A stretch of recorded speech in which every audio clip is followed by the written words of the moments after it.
I'd like to read to you a letter from Apollonios, an ancient Greek philosopher who is said to have traveled to India, to Governor Valerio concerning his son's death.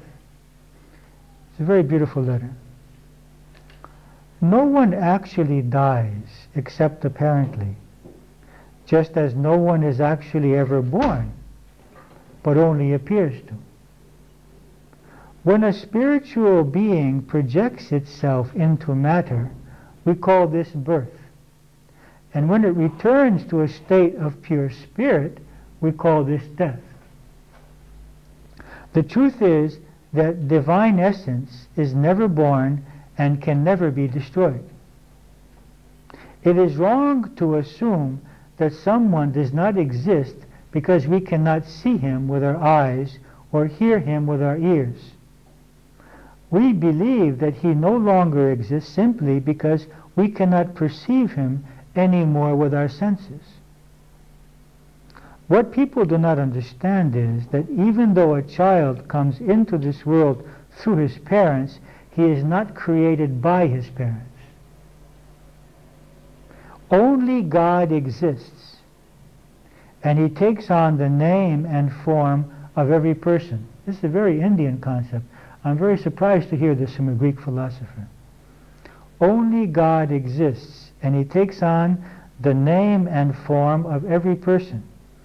Some people mourn when God leaves a form and returns to his original immortal essence, even though God simply changes position and not his nature. In actuality, we should not mourn death, but rather respect it.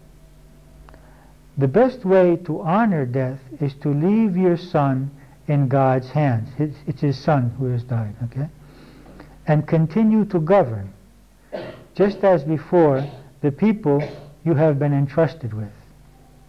The best person to govern others is one that can govern himself. You must master your pain. What benefit or honor is there in crying about events which have been sent by God?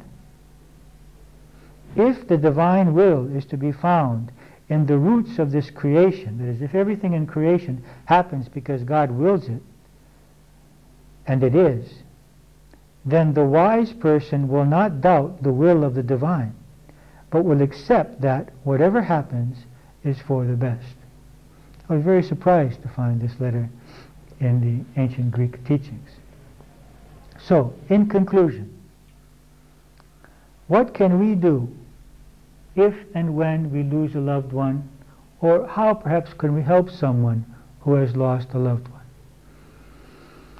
First of all, about helping others, you must know that anything you say won't make much difference for a few months anyway, unless they are already attuned to these spiritual truths. We have had some of our group facilitators lose loved ones in the last year. One lost her husband, another lost her child, and they were able to overcome it very well and very quickly. But because they have been here for 6, 7, 8 years, working on their spiritual faith, and they were able to confront the death of the husband and death of the child quite well. Other people who have not developed this faith, anything that you say will not be able to affect their emotional state for at least 2 or 3 months. But you can be there practically. Just a presence, a positive presence, helping them in any way, even practically. Cooking a meal, going to do an errand for them, just being with them, going for a walk in nature with them. Discussing or not discussing what has happened.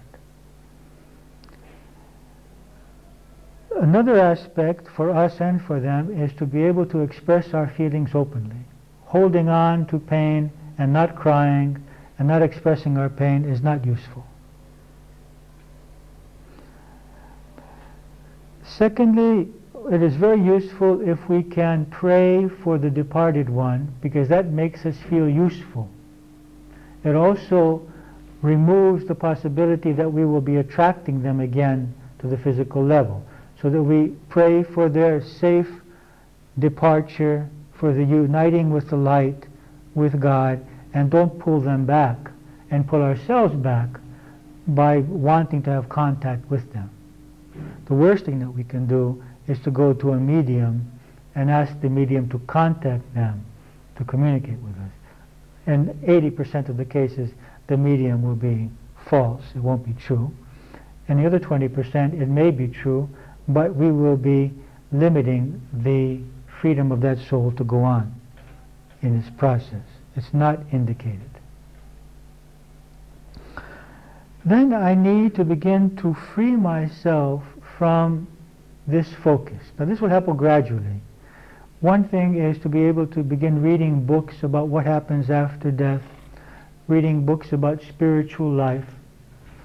Another factor will be to try to do something which has meaning for others, such as going to an orphanage, going to an old person's home, helping the blind, the poor. That is being of use, of service to other beings. It's a very important aspect. So either it's service or evolution, or eventually some form of creativity. Painting, writing, dancing, theater, a garden, anything that inspires us.